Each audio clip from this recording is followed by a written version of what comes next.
semuanya, perkenalkan nama saya Selatul Fajaria. Saya ketua dari Project Podcast pada acara ini.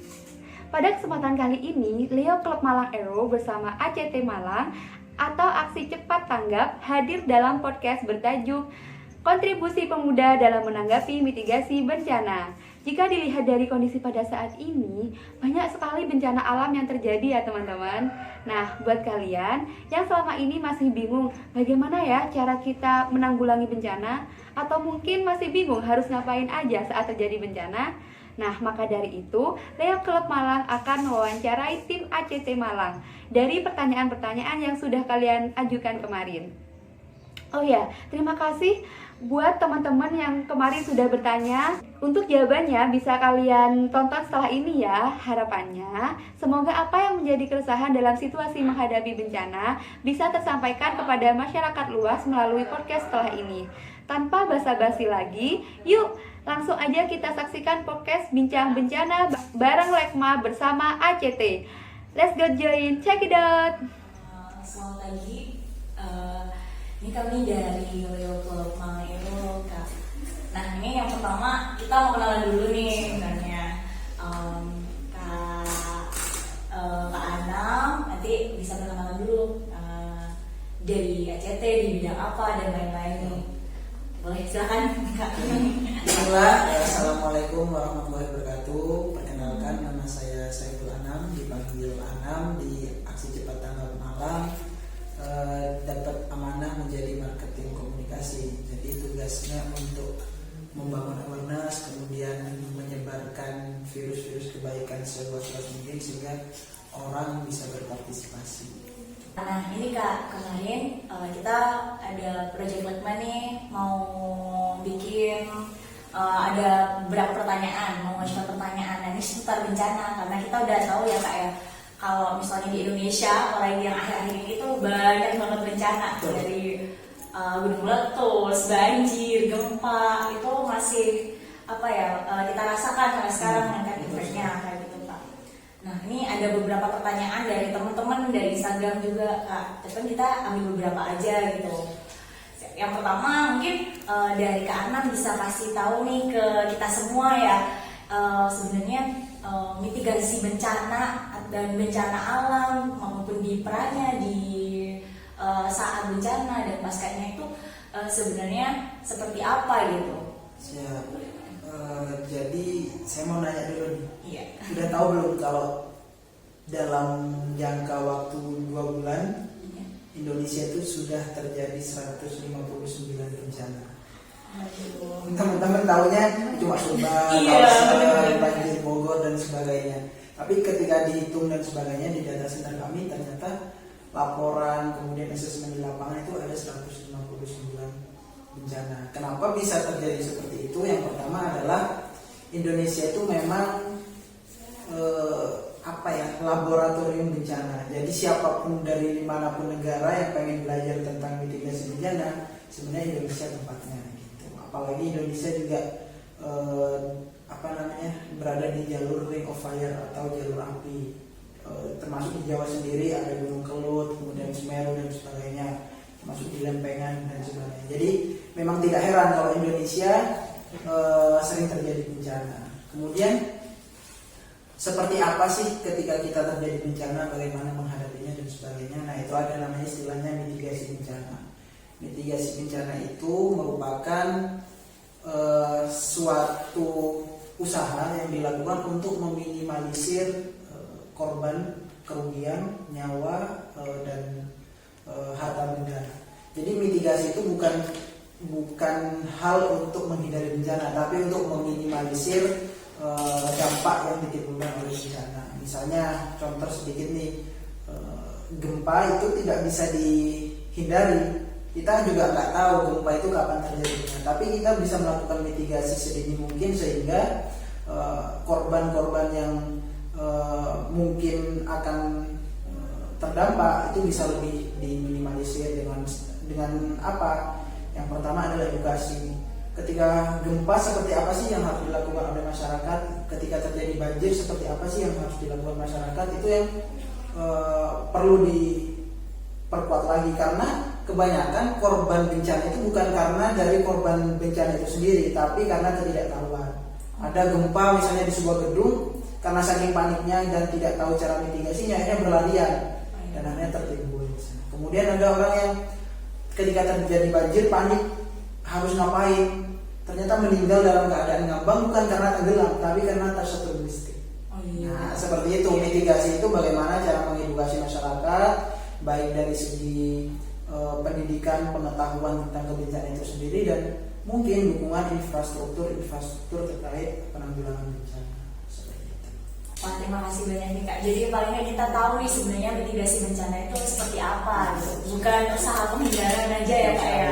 Itu seperti edukasi gitu teman-teman. Jadi mungkin teman-teman yang kita sebagai orang-orang yang baru tahu mitigasi bencana itu ternyata apa, tadi udah dijelaskan nih sama Kak Anam seperti apa sih mitigasi bencana kayak gitu. Edukasi baru nih. Oke.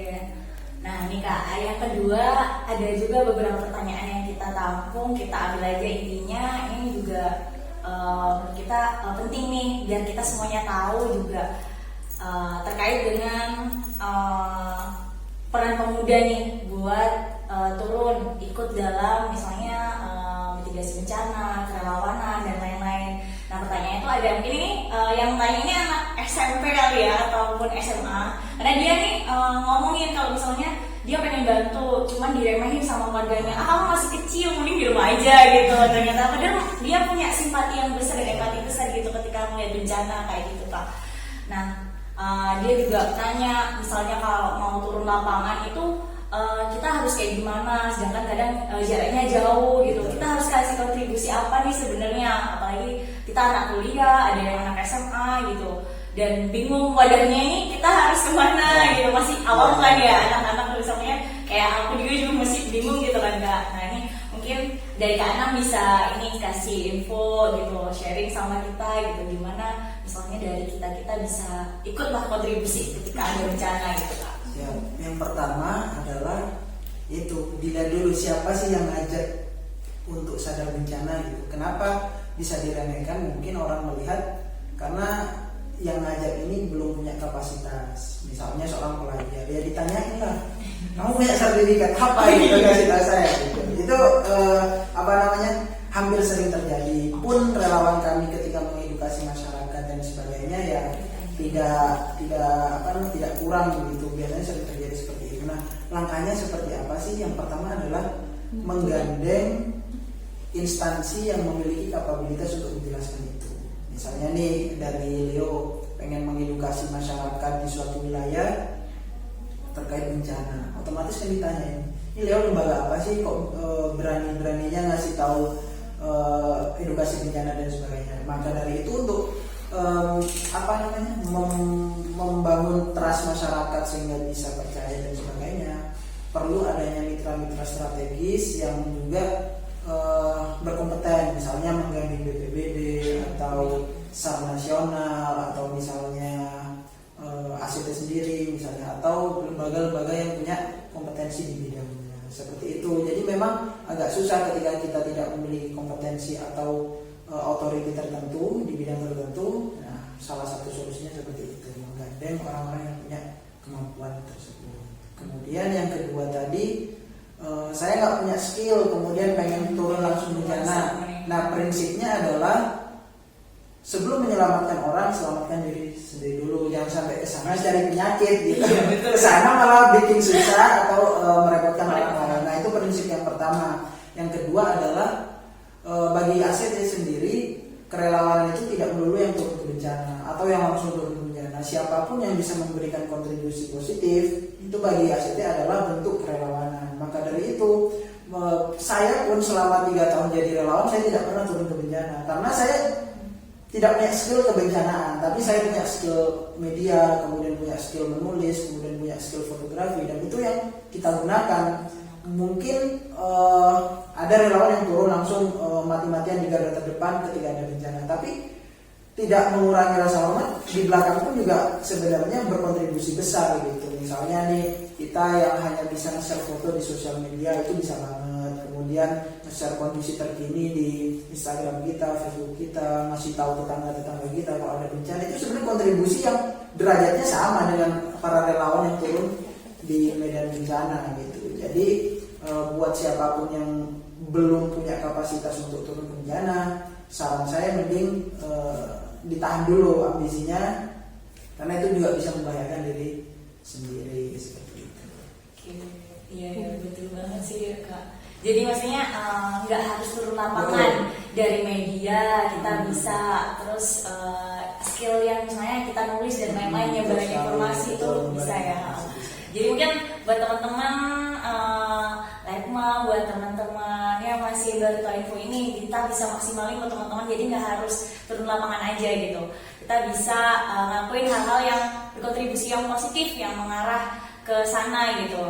Ini Kak, kan kita generasi muda nih, banyak yang misalnya mikir ini agensi generasi muda ini bakal bisa ngapain aja sih gitu buat kontribusi gitu Kak.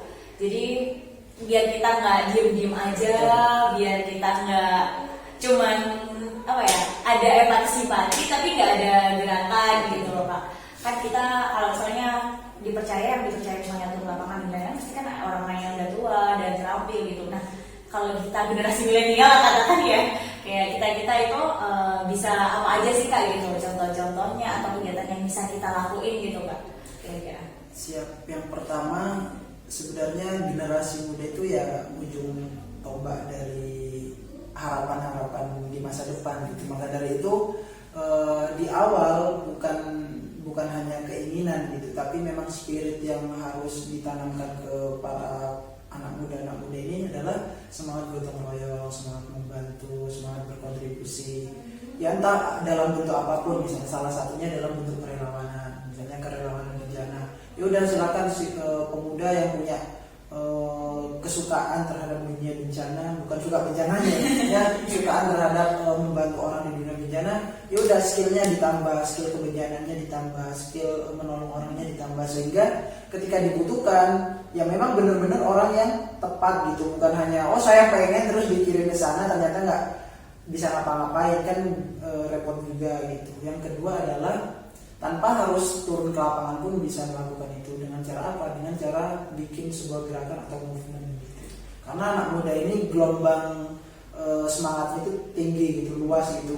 Kalau orang tua ya udah mungkin dari segi kreativitas dan inovasi juga sangat terbatas gitu. Apalagi dibandingkan dengan anak muda yang semangatnya sedang berapi-api, menggebu-gebu, itu salah satu hal yang paling bisa menjadi modal untuk penanganan kondisi bencana untuk masa depan.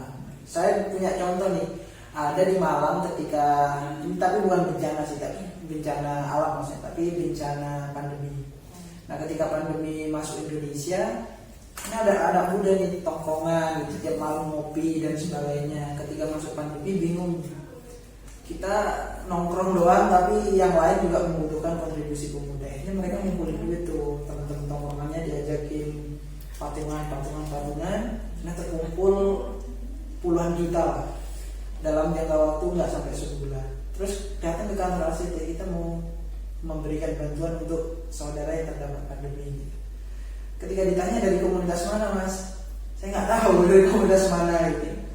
Ya udahlah dikasih nama temen nongkrong gitu, akhirnya jadi gitu. Nah itu salah satu bentuk contoh gitu movement yang bisa dilakukan, padahal tidak atas nama lembaga, tidak atas nama organisasi, bahkan inisiatif dari hanya perkumpulan beberapa orang, akhirnya jadi sebuah movement yang memberikan dampak positif untuk yang lain gitu. Nah itu yang terpenting gitu, bikin movement sekreatif mungkin, seinovatif mungkin, sehingga lebih luas lagi manfaat yang bisa dirasakan. Jadi sebenarnya kayak hal-hal kecil yang misalnya nggak sempat kita pikirkan ternyata bisa punya impact besar gitu buat ini kontribusi ke bencanaan gitu teman-teman. Jadi sekreatifnya teman-teman buat ide gitu, apalagi kita generasi milenial punya sejuta kreasi, inspirasi gitu yang bisa membantu kayak ya katakanlah itu kontribusi kita gitu, pasti kita bisa gitu. Kalau tiba-tiba pasti terpikirkan, terus nggak hanya simpati aja, ternyata kayak hal-hal kecil yang dicontohkan Kak Anang tadi, cuma nongkrong, akhirnya mereka bisa berkumpul nih, akhirnya buat nyumbang teman-teman yang di masa pandemi gitu, dan itu sangat bermanfaat sekali gitu. Ya teman-teman bisa contoh nih ya, misalnya nggak nongkrong-nongkrong aja tapi juga bisa bergerak gitu ya teman-teman.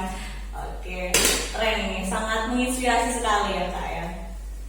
Oke Kak, ini tadi beberapa informasi semuanya. Kalau dari aku sendiri ini benar-benar menginspirasi gitu. Ada contoh-contoh kecil, terus langkah-langkah yang harus kita lakukan itu apa gitu. Nah ini dari Kak Anang nih sebagai dari ACT sendiri, kira-kira ada kesan-kesan yang mungkin bisa disampaikan ke generasi milenial sekarang, generasi muda sekarang gitu, mengenai kebencanaan kayak gitu Kak, harapannya gitu. Siap. Yang pertama adalah modal yang paling menjadi bahan bakar utama ketika kita menghadapi sebuah permasalahan atau bencana adalah volunteerism atau kerelawanan. Seperti apa sih kerelawanan yang diusung oleh ACT sehingga itu bisa menggerakkan ribuan jutaan partisipasi masyarakat gitu. Yang pertama adalah kami meyakini bahwa kerelawanan itu apapun bentuknya ketika bisa memberikan dampak positif itu adalah aksi kerelawanan, dan siapapun yang tidak bisa memberikan dampak positif itu akan secara otomatis tersisih gitu. Maka dari itu apalagi anak muda sekarang gitu, jangan cuma sekedar sibuk dengan tontonan-tontonan yang kurang berfaedah misalnya, atau aktivitas-aktivitas yang kontraproduktif sehingga cepat atau lambat akan tersisi dengan siapa? Dengan orang-orang yang ingin memberikan kontribusi terbaiknya gitu. Nah maka dari itu pesan saya adalah jadilah orang yang berlomba-lomba untuk menjadi orang yang bermanfaat. Mungkin jalan kebaikan menjadi relawan, entah dalam bencana, relawan medis, dalam pendidikan dan sebagainya, itu kami percaya gitu bahwa jalan kerelawan itu sepi, tidak banyak peminatnya. Mungkin ya teman-teman dari Leo sendiri juga seperti itu gitu, berjuang untuk memberikan manfaat seluas-luasnya, ya tidak banyak diminati orang. Maka bersyukurlah ketika kita punya panggilan hati, kemudian punya rasa keinginan untuk memberikan kontribusi terbaik untuk sesama tanpa pamrih apapun. Nah itulah manusia dengan nilai terbaiknya. Oke, terima kasih Kak. Ada kira-kira dari teman ACT atau dari teman ACT ini kira-kira bisa boleh nggak disampaikan kira-kira misalnya kita mau nyalurin kemana dan lain-lain terkait bencana, mungkin bisa dikasih panduan dan lain-lain secara generalnya aja Pak gitu. Ya. Kalau misalnya ACT menerima ini dan lain-lain gitu, mungkin bisa sebagai wadahnya juga gitu Pak. Ya. Mungkin teman-teman bertanya sebenarnya ACT lembaga apa sih? Nah, ya. ACT sebenarnya lembaga kemanusiaan yang fokus terhadap dua isu kebencanaan alam, kemudian isu bencana krisis kemanusiaan. Nah, di dalamnya ada kemiskinan dan yang lain-lain yang banyak gitu. Nah, bagi siapapun teman-teman yang ingin berkontribusi dalam bentuk kedermawanan, boleh banget bisa langsung datang ke kantor kita di beberapa cabang kita, atau mungkin bisa langsung transfer ke rekening kita. Kemudian ada yang nggak punya dana nih seperti mahasiswa, saya masih minta orang tua gitu. Dulu sama saya juga seperti itu, saya pengen kalau saya kaya ya saya kasih uang saya gitu. Tapi karena saya nggak punya uang, ya saya memberikan kerelawanan gitu. Dalam bentuk apa? Dalam bentuk waktu, pemikiran dan sebagainya. Nah bagi siapapun yang tergerak untuk memberikan kontribusi terbaiknya, bisa bergabung bersama kita di MRI, namanya Masyarakat Relawan Indonesia. Itu merupakan basis relawan kita. Kemudian kalau ACT adalah basis filantropinya atau lembaga kemanusiaannya. Oke, terima kasih Kak Anang. Jadi teman-teman kalau misalnya teman-teman nih pengen berkontribusi, nah yang terkait dua gitu tadi ya kayak kemanusiaan dan kebencanaan juga, itu kalian bisa salurin juga ke ACT teman-teman. Kalau misalnya yang suka volunteer dan lain-lain, biasanya bisa di MRI tadi yang dijelaskan Kak Anang kayak gitu. Jadi teman-teman kita nggak biar kita tahu gitu teman-teman. Misalnya di sekitar kita itu ada kok wadah yang mewadahi teman-teman buat ikut kontribusi sebenarnya kayak gitu teman-teman. Asalkan teman-teman juga asalkan teman-teman mau gitu asalkan mau gerak, ada niat, nah itu pasti bisa kok teman-teman kayak gitu. Oke, gitu aja mungkin ya dari penjelasan. Kayaknya nggak banyak lebar sih, ini dikit banget kayak. Jadi ini bisa sebagai edukasi teman-teman. Ini sebagai sharing aja teman-teman kayak gitu. Biar sama-sama kita tahu gitu. Biar kita apa ya, modelnya nggak hanya melihat kondisi yang sekarang aja, tapi secara nggak langsung kita bisa sadar gitu, bisa introspeksi diri apa yang harus kita lakuin, kayak gimana ke depan kayak gitu. Apalagi Indonesia ini negara kita juga berjuang nanti di negara ini sendiri gitu, ke depannya, sekarang dan lain-lain kayak gitu. Terima kasih Mas Anam atas waktunya dari teman-teman ACT. Kalau dia kurang mohon maaf ya, siapa yang ada yang kurang berkenan nih dari pertanyaan-pertanyaannya. Oke, ini sampai di sini nih Kak ya. Tadi terkait info-info, terkait sharing kita pada hari ini Kak. Terima kasih banyak nih sama teman-teman ACT kita dari Leo Club Malang Aero ya. Sampai jumpa teman-teman. Salam Indonesia Dermawan, Brave to Serve. Sampai jumpa di next project Leo Club Malang Aero. Bye.